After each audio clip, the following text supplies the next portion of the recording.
Welcome back, Focus Learners. Today we're jumping right into a massive, truly fascinating topic.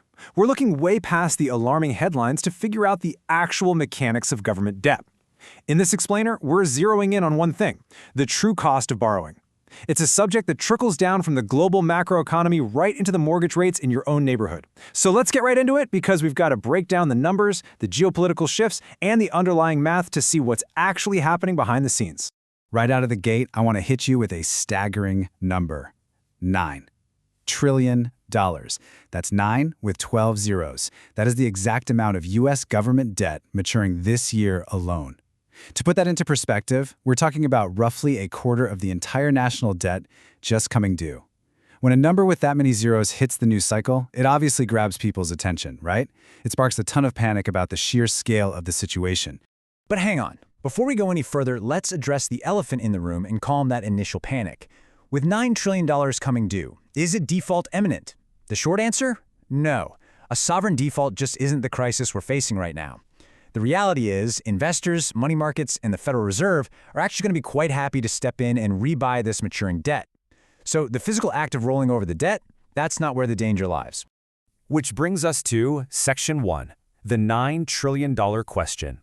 We really need to pivot the narrative here. The headline fear you see everywhere is all about the size, "Oh no, we're rolling over $9 trillion. But the real crisis?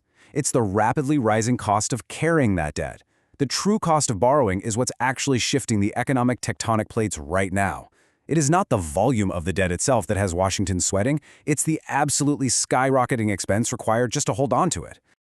Okay, let's dive right into this in Section 2, the true cost of borrowing. See, we're currently caught in what you might call a refinancing trap. Look at how this chronological cause and effect plays out. Back during the pandemic, borrowing absolutely surged, and it was funded largely by selling short-dated treasuries because, well, it was incredibly cheap. Rates were sitting around 1%. But the massive catch with selling short-term bonds is that they mature quickly, meaning you have to keep reselling them. Fast forward to today. Because of sticky inflation, bond yields have jumped. So now the U.S. is forced to refinance and resell that exact same debt at 4.6%. It's literally just like a household that took out a massive, super cheap loan years ago and is suddenly forced to refinance the whole shebang today at an expensive variable rate. Now notice the sheer velocity of the jump in interest payments here.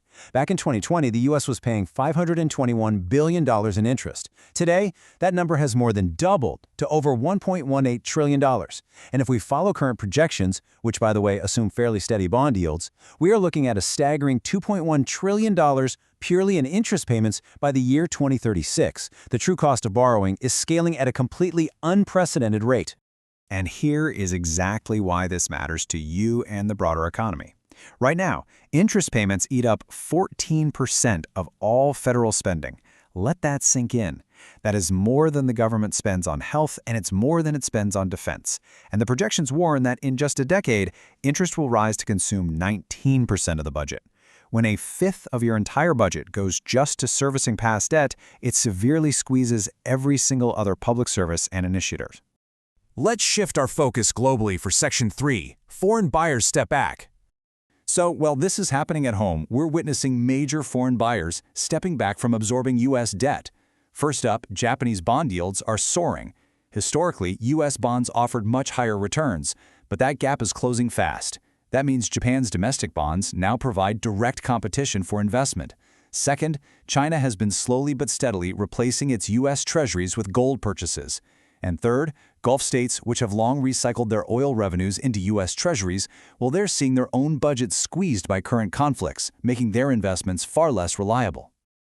The really crucial point here is how the U.S. is reacting to these global shifts. Check out this extraordinary intervention. The U.S. Treasury recently sold euros to prop up the Japanese yen. This was an unprecedented move, done without telling European allies, and it was specifically designed to help Japan, who is the largest foreign holder of U.S. debt, remember, maintain its position and avoid selling off its U.S. treasuries.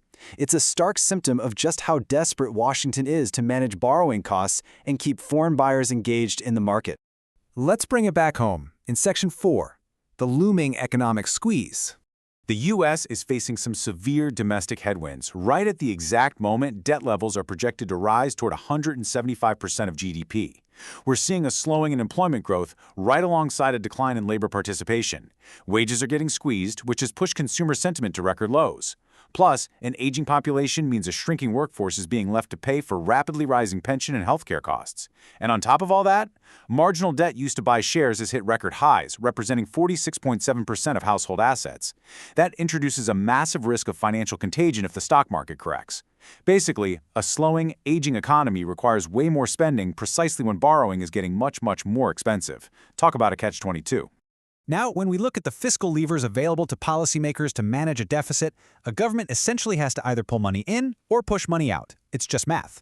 From a purely mathematical standpoint, the Congressional Budget Office projects that the 2025 Reconciliation Act would add $4.7 trillion to the deficit over the next decade. Conversely, implementing tariffs would act as a lever subtracting about $3 trillion from the deficit. These are simply the mechanical tools at the government's disposal to attempt to balance the math of our national finances. Moving into our final part, Section 5, the inflation dilemma. To manage all this pressure, the Federal Reserve is quietly coming back into the market. They've ended quantitative tightening and actually resumed buying T-bills in what they're calling reserve management. But analysts note this really blurs the line with quantitative easing. Essentially, it's QE by the back door. The central bank is creating money to grow its reserves and buy bonds. But when you create money to buy debt, especially in an environment where inflation is already running higher than expectations, you severely risk fueling even more inflation.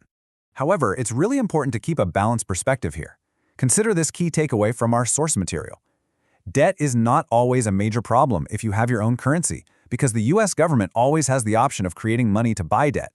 Since the U.S. literally prints its own money, an actual sovereign default isn't the primary risk. The system won't just stop. The bills will technically always be paid.